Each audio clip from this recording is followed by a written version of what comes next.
climbing here at this crag for years now. I wouldn't know how many years, but like 20, 30 years. And so all of this bouldering at the bottom of the crag has been established for a while, but the actual routes, especially the ones that go all the way out, are only like 10 years old.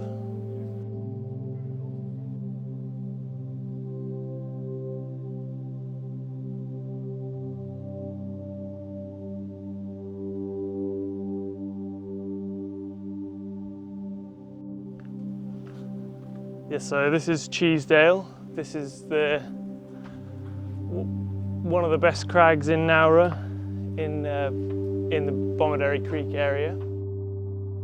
My name's Rob LeBreton. I've been climbing for about 40 years. The guys that I regularly climbed with were like, "You got to come to Nowra. You've got to come and see it. It's really cool." The group of us, we sort of saw it as an opportunity to just really change climbing in Australia and really define how we wanted it to happen and how we thought climbing should evolve in this country. Paul Westwood came down and he's like, "You guys aren't going to believe what I just found." And he's like, "You got to come with me." And so we all packed up and ran up to the cars and ran back around, and he drove around and parked at the top of what's now Rosie's, and we walked down. And in that one morning, he'd found the lot, he'd found Rosie's, he'd found Bartondale, South Central, and Cheesedale all in one go, and we were just walking around just stunned at like all this like amazing rock. There's loads of rock all around Nowra, but Bomaderry Creek has a cluster of really good sandstone. You can see how steep it is, so it really lends itself to thuggy climbing, big moves on pretty good holds. Since Ryan's been coming down here, there's just so many more new lines and link-ups around the cave, and yeah, most of them are pretty hard.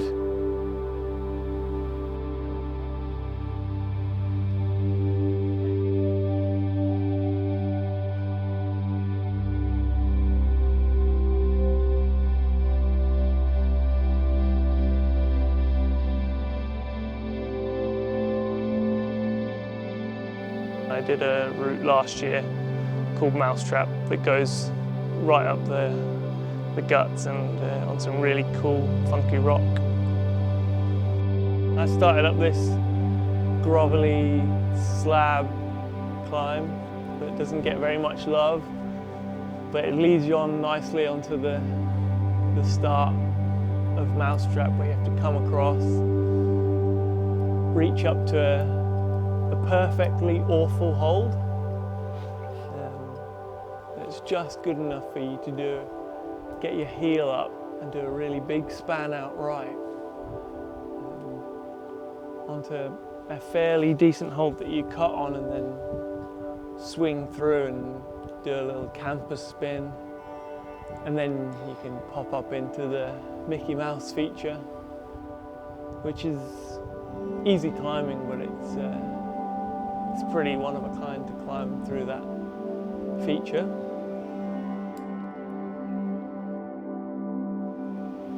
And then you get a really good rest once you've mantled over that top, and then you have to do a really interesting sequence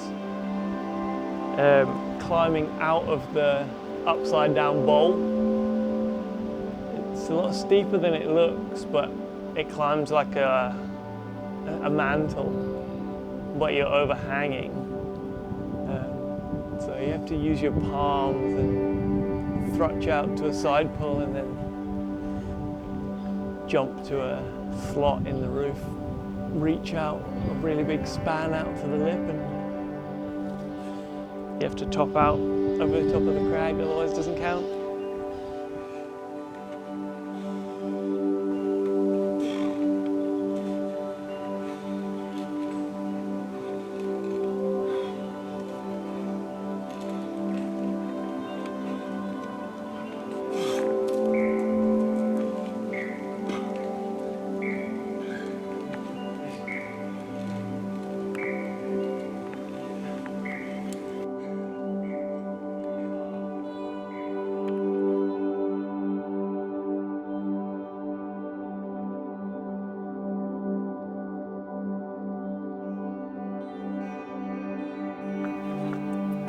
this. I think Ryan jumps off this and goes up.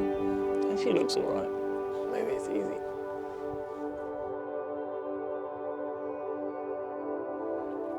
Yeah, then once you get up to the big flake, you get a pretty good rest, but from there, it's 12 moves that are all individually too hard for me to comprehend, and you have to do them all in a row.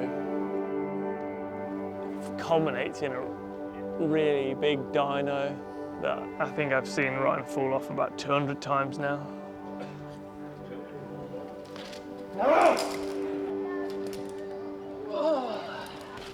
Oh, fuck's sake! Basically, it's 3 boulders stacked and they increase in difficulty. It starts with around a V9 boulder. You jump off the ground and catch a pretty average dish, match it, and you do a couple more moves to punch up to the jug. You kind of just chalk up, clip, and then launch straight into the second boulder. The second boulder probably has the hardest moves. It revolves around a tiny right-hand crimp that you have to do a huge move out left off of. Lean up to the side pull, set your feet, and you do the sick drive-by move to what I call the midway rest. But again, you kind of just chalk up, clip, and go. It's a pretty bad rest, so you want to keep moving. The final boulder, it's probably around a V11. So yeah, I leave the rest, do some technical moves, like my heel goes over my hand and I roll over onto some pretty awful, pretty small holds. Stand up to a slot, and all while you're doing that you have to just have complete faith in the heel that it won't pop off. And then you grab the hold under the roof that you jump off, which I grab with 2 fingers and kind of stack the other 2 on the side. It's like a very specific way of grabbing it. Come under with my left hand and spock a pebble with my index. It's a really cool hold as well. And then you do the final jump, which is what makes the route like really hard. Yeah.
He can definitely do it, but it's just a case of when he'll do it.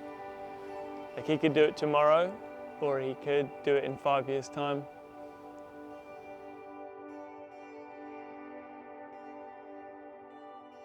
Nowra is probably the best climbing in the world, but I gotta stop telling people that, because otherwise the crowd will be too busy.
Okay, you can take. Lovely, Matty.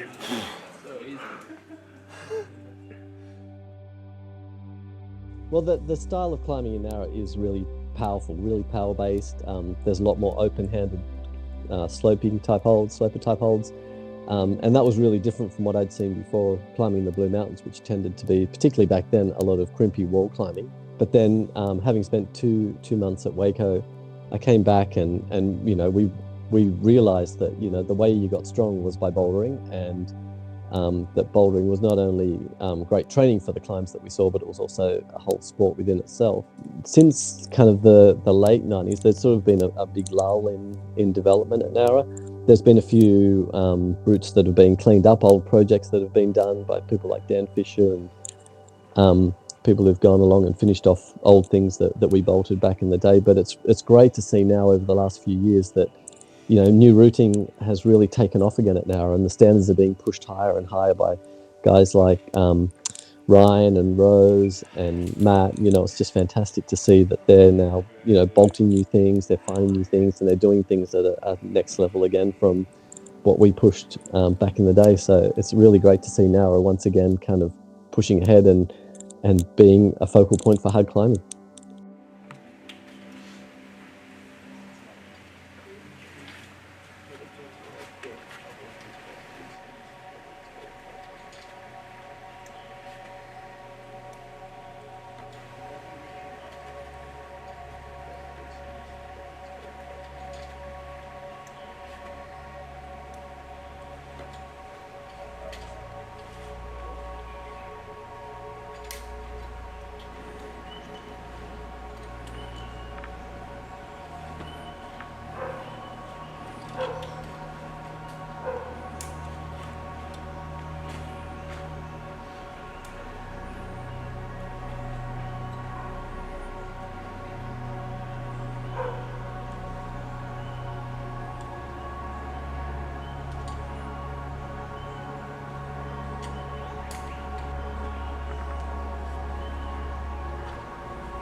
Yes, dude.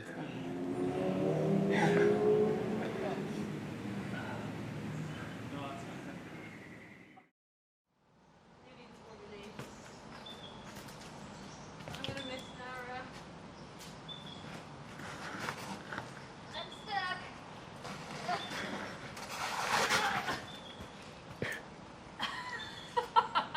Nope, self.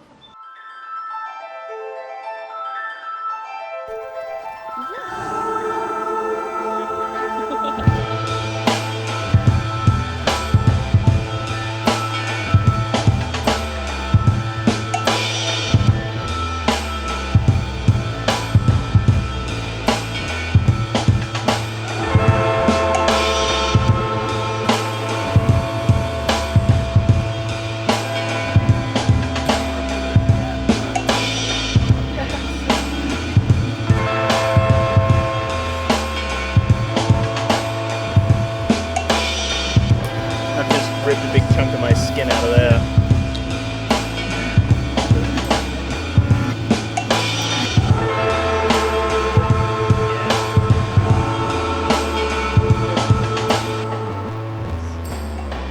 Nice.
Mate, finish out there.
That's a good rip.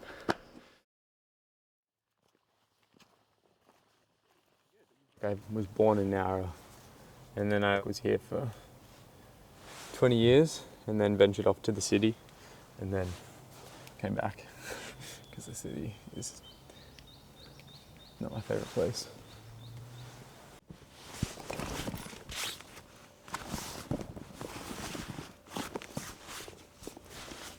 Got like 70 different pairs of shoes in here.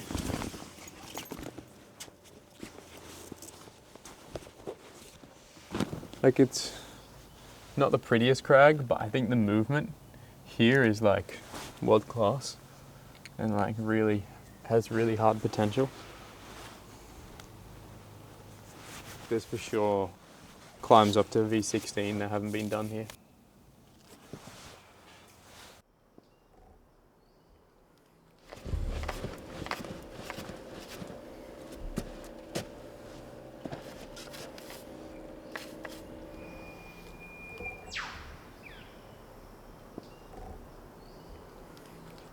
Glucose.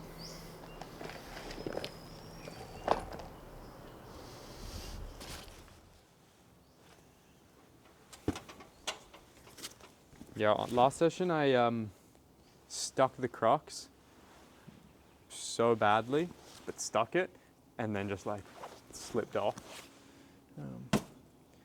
And I like to think once I stick the Crocs, like there's a pretty good chance that I can take it to the top. The Crocs,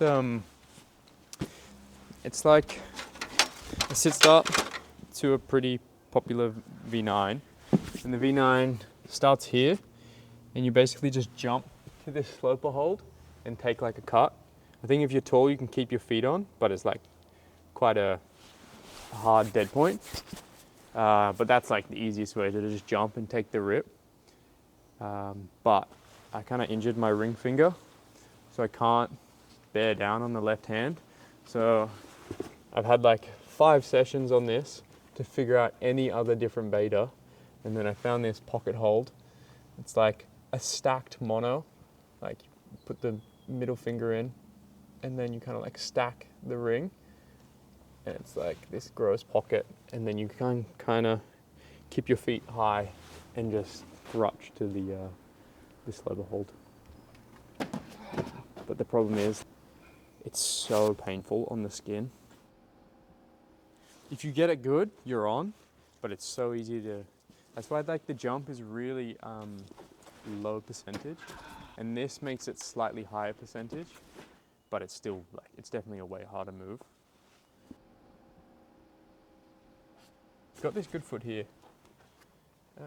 So you get this foot when you do it the pocket way, which is like, it definitely comes off, but it's like it's quite easy to keep, and then climbs through.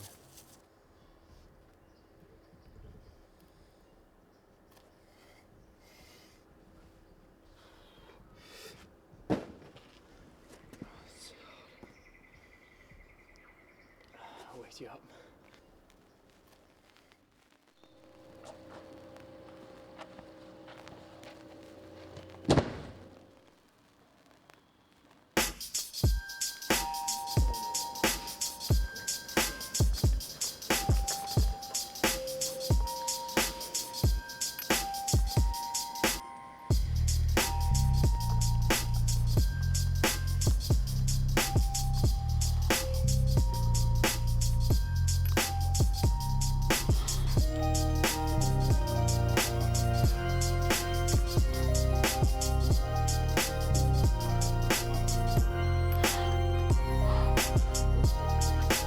Come on, Jeremy. Come on, babe.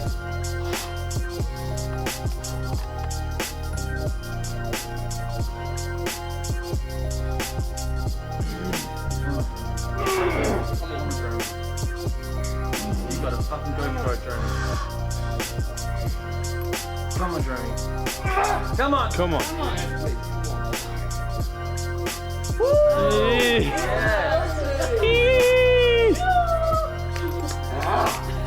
Yeah, man. Yes. Just one of the crowd. Arm is like cramping the whole way. In that early 90s time, we'd all gather on a Saturday morning down there all weekend climbing and, you know, just helping each other out.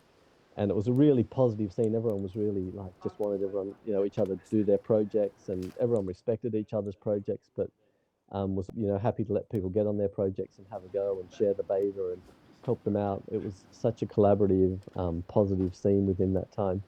It's such a privilege to be part of that scene. I think it really helped my climbing to develop as it is, but it also really just built this like deep passion that I have for climbing and for Nowra, through the experience I had with those people at the time.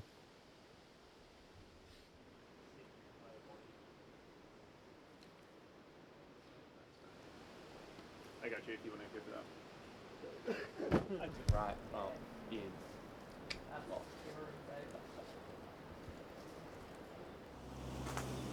Yeah, I do love a good sit start. It's the only place a boulder should start. The sit. The ground. Yeah, the ground. Laying down. Yeah.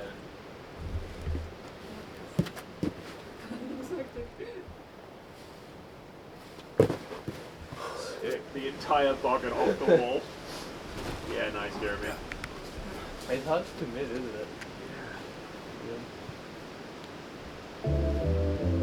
And then in the black bit.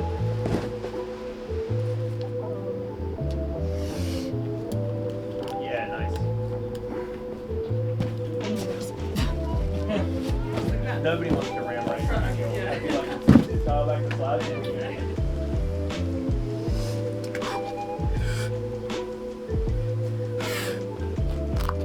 Come on, have it. Come on, Jared.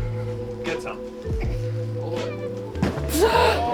Sick. Yeah, dude. Hey, pull on, man.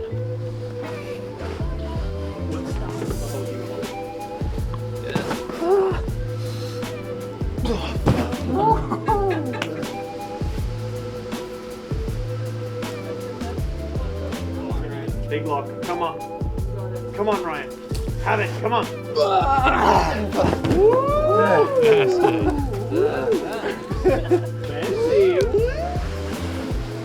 Come on, big lock. Have it. Come on.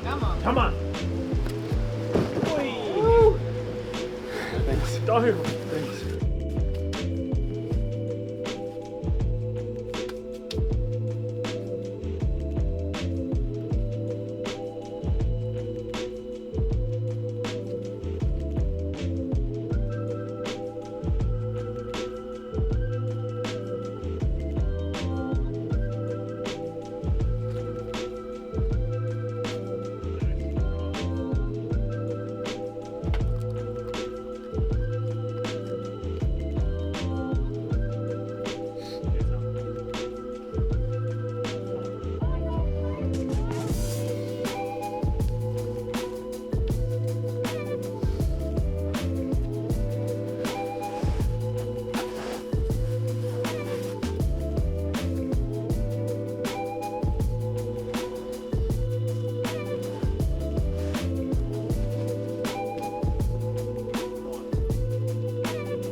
Come on, come on. One more, one more.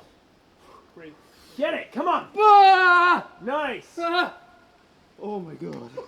What the fuck was that? Jugs. What is this fucking sport?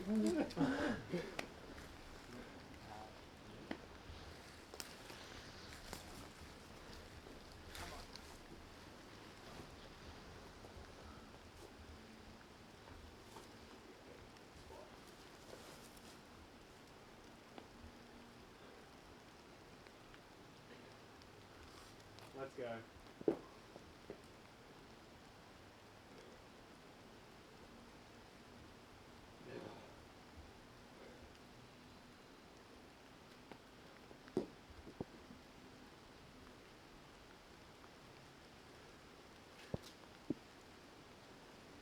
Nice one. Yeah. What a send. Love to see it. Do you want us to clap you? Come down.